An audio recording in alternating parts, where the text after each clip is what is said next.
দেশের ক্রিকেটের অন্যতম জনপ্রিয় নাম তামিম ইকবাল।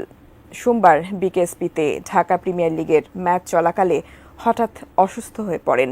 দ্রুত হাসপাতালে নেওয়া হলে তার হার্টে ব্লক ধরা পড়ে, পরানো হয় রিং। এখন কিছুটা সুস্থ হলেও খান সাহেবের এমন আকস্মিক অসুস্থতায় ভক্তদের মনে দুশ্চিন্তার ছায়া।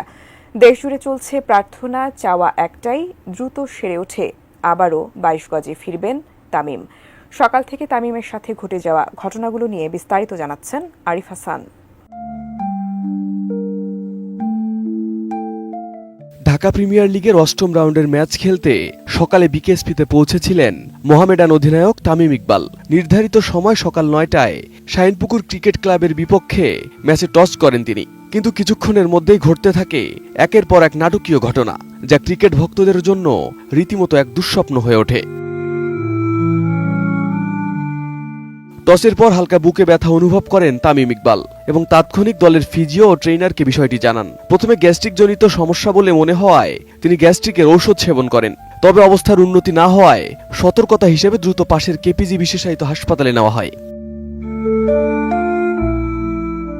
ডিজাইন, এলিগেন্স, বিউটি, সেরা পণ্য সবার জন্য জেভিকো।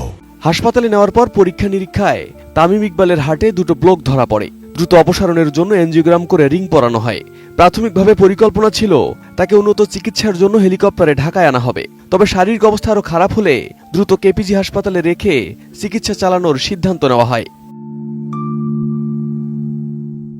বিকেএসপির অভিজ্ঞ কোচ মন্টু দত্ত তামিমের অসুস্থতার মুহূর্তগুলো খুব কাছ থেকে দেখেছেন। তিনি জানান, যখন তাকে এয়ার অ্যাম্বুলেন্সে তোলার প্রস্তুতি নেওয়া হচ্ছিল তখনই আরও সংকটজনক পরিস্থিতির সৃষ্টি হয়। তামিমের কোনো পালস পাওয়া যাচ্ছিল না। প্রায় 10 মিনিট ধরে চেষ্টার পর কিছুটা পালস পাওয়া গেলে তাকে দ্রুত আবার কেপিজি হাসপাতালে নিয়ে যাওয়া হয়। চিকিৎসকরা জানান, এই সময়ে পরিস্থিতি এতটাই গুরুতর ছিল যে তাকে এয়ার অ্যাম্বুলেন্সে তুললে হয়তো আর ফিরিয়ে আনা যেত না। সর্বশেষ পাওয়া তথ্য অনুযায়ী তামিম ইকবালের জ্ঞান ফিরেছে এবং তিনি পরিবারের সদস্যদের সঙ্গে কথা বলেছেন। তবে চিকিৎসকরা জানিয়েছেন তাকে আরও 24 থেকে 48 ঘন্টা নিবিড় পর্যবেক্ষণে রাখা হবে। বিসিবির প্রধান চিকিৎসক দেবাশিস চৌধুরী জানান, তার অবস্থার উন্নতি হচ্ছে, তবে এখনো পর্যবেক্ষণে রাখা হচ্ছে। তারা আশাবাদী দ্রুত সুস্থ হয়ে উঠবেন তামিম। তামিমের এমন খবরে ক্রিকেট পাড়ায় নেমে আসে অন্ধকারের ছায়া।